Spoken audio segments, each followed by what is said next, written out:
Assalamualaikum dan selamat sejahtera yang diucapkan kepada pensyarah kami, Puan Nur Azlina. Kami dari Seksyen 7, kumpulan ketiga akan membentangkan tajuk sintesis protein. Setiap hari, setiap makhluk hidup memerlukan makanan untuk kelangsungan hidupnya. Makanan yang mereka makan kemudiannya akan dicerna dalam sistem pencernaan mereka yang kemudiannya akan diproses menjadi tenaga dalam badan. Dalam proses pencernaan makanan, terdapat istilah yang dipanggil sintesis protein. Sintesis protein adalah proses menukar asid amino yang terkandung dalam linia menjadi protein dalam badan. Proses ini memerlukan peranan DNA dan RNA dan enzim. Hasil daripada proses ini adalah protein yang telah terkandung dalam sel-sel makhluk hidup. Peranan DNA dan RNA dalam sintesis protein, tahap ataupun proses sintesis protein pertama kali diamalkan oleh Paul Zamannik pada tahun 1950 yang lalu. Pada mulanya, Paul Zamannik menggunakan tikus sebagai bahan eksperimennya untuk memerhatikan proses itu. Caranya adalah memperkenalkan asid amino radioaktif ke dalam badan tikus. Hasil eksperimen adalah penemuan tempat di mana proses sintesis protein berlaku. Selepas menjalankan eksperimen di atas, Paul kemudian menjalankan penyelidikan sekali lagi dengan makhluk dan menyimpulkan bahawa molekul RNA, pemindahan RNA memainkan peranan dalam sintesis. Walau bagaimanapun, pada akhirnya Francis Crick menemui sesuatu yang penting, iaitu RNA pemindahan mesti terlebih dahulu mengetahui urutan nuklear tidak yang akan disusun sebagai asid amino yang kemudiannya akan dibawa oleh RNA pembawa. Okey, akan saya satu. Secara umumnya, proses sintesis protein dibahagikan kepada 3 peringkat seperti berikut. Yang pertama, peringkat replikasi DNA. Dalam setiap sel yang terdapat dalam benda hidup pasti akan mengalami pembahagian sel, di mana biasanya pembahagian sel ini boleh dibahagikan berdasarkan gandaan. Contohnya, di sini adalah pembahagian 4 sel ke dalam 8 sel. Walau bagaimanapun, sebelum sel menjalankan proses pembahagian, terdapat proses menggandakan komponen yang terkandung dalam sel. Salah satunya ialah DNA. Menggandakan DNA ini kemudiannya dirujuk sebagai replikasi. Oleh itu, definisi replikasi adalah proses sintesis DNA baru yang berlaku dalam nukleus sel. Dalam proses replikasi DNA ini memerlukan bantuan enzim helikase yang bertanggungjawab untuk melepaskan asas dan ikatan hidrogen yang terkandung dalam siri DNA. Apabila proses replikasi berlaku, DNA ibu bapa akan membentuk DNA kanak-kanak mempunyai bentuk yang sama dengan ibu bapa. Oleh itu, dapat disimpulkan bahawa DNA ibu bapa mempunyai tugas untuk membentuk DNA baru. Baltimore, Mitsushima dan Femi pada tahun 1970 berhujah bahawa daripada banyak virus, terdapat beberapa virus yang boleh mensintesis DNA yang berasal dari RNA dengan hasil rantaian tunggal. Enzim yang bertanggungjawab terhadap proses sintesis dipanggil polymerase DNA. Okey, saya Smizati binti Azhari. Sekarang saya akan menyambung pembentangan rakan saya mengenai protein sintesis. Okey, saya akan menyambung pada peringkat transkripsi. Okey, peringkat transkripsi adalah peringkat di mana DNA akan membentuk RNA dengan menguraikan kod genetik yang diperoleh daripada DNA. Pada peringkat ini akan menghasilkan 3 jenis RNA iaitu tRNA, mRNA dan rRNA.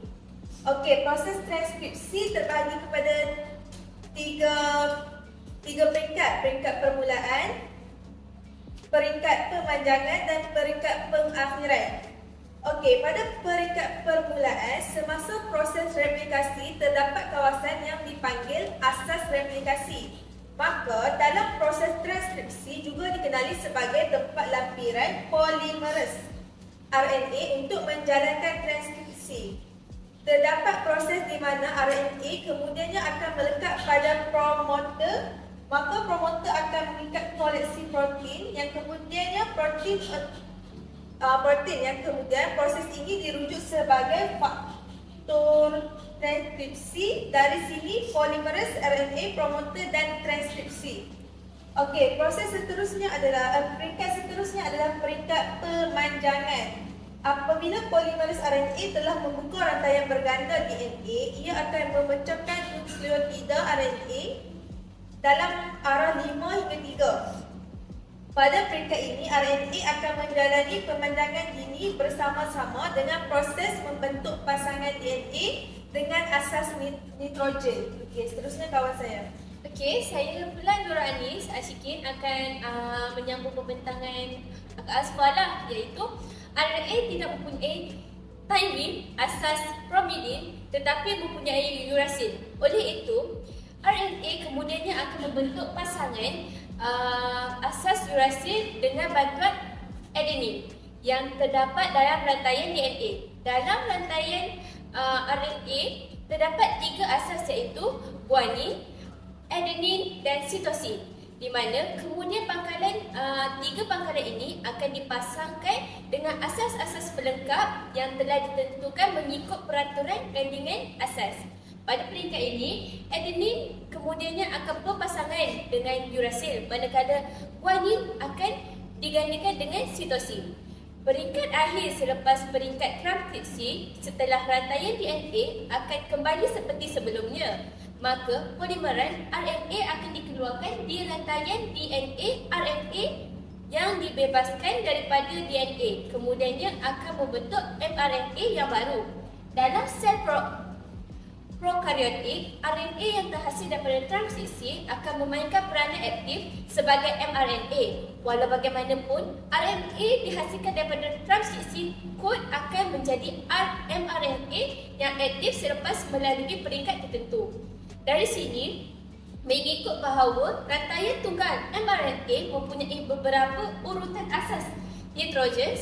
Setiap satu daripada 3 jenis jujukan asas nitrogen yang terkandung dalam nukleotida mRNA akibat transkripsi akan dirujuk dengan sebagai kodos atau kembar 3. Okey, baiklah. Sekarang saya akan menyambung pembentangan kawan saya sebentar tadi. Okey, saya akan menyambung untuk peringkat ketiga, iaitu peringkat penterjemahan. Terjemahan adalah proses menterjemah kod protein yang berasal daripada mRNA ke dalam asid amino dan kemudiannya akan membentuk protein. Setiap urutan asas nitrogen yang berbeza kemudiannya akan diterjemahkan ke dalam asid amino yang berbeza. Contohnya, di sini adalah phenylalanine asid amino yang merupakan terjemahan kode UUU 3 asas urasil. Glycine asid amino CGC, serine asid amino UCA dan asid amino tryptophan UGG. Pada peringkat ini terdapat sekurang-kurangnya 20 jenis asid amino yang diperlukan untuk membentuk protein yang diperoleh daripada terjemahan kode mRNA. Tambahan pula, sesetengah asid amino ini akan menghasilkan rantaian polipeptida tertentu dan kemudiannya akan membentuk protein tertentu juga. Proses terjemahan itu sendiri dibahagikan kepada 3 peringkat. Peringkat awal iaitu peringkat pertama. Pada peringkat awal terjemahan, unit ribosum kecil akan mengikat mRNA yang sudah membawa kod genetik untuk asid amino yang akan dibuat. Juga akan mengikat pembahagian komoditi RNA. Kemudian, molekul dari ribosom akan mengikat bersama 3 molekul dan membentuk kompleks permulaan. Langkah seterusnya ialah molekul dari tRNA akan mengikat dan memindahkan asid amino dari sitoplasma ke ribosom dengan bantuan enzim dan tenaga GTP. Okey, setiap ujung tRNA akan membawa satu antikodon dan satu asid amino. Langkah seterusnya adalah untuk asid amino diaktifkan oleh tRNA dan hubungan antara kodon dan antikodon pada mRNA. Okey, seterusnya saya akan menerangkan tentang peringkat pemanjangan. Sebaik saja asid amino diaktifkan, ia akan disambungkan semula dengan ikatan peptida yang berbentuk polipeptida pada akhir tRNA yang membawa asid amino.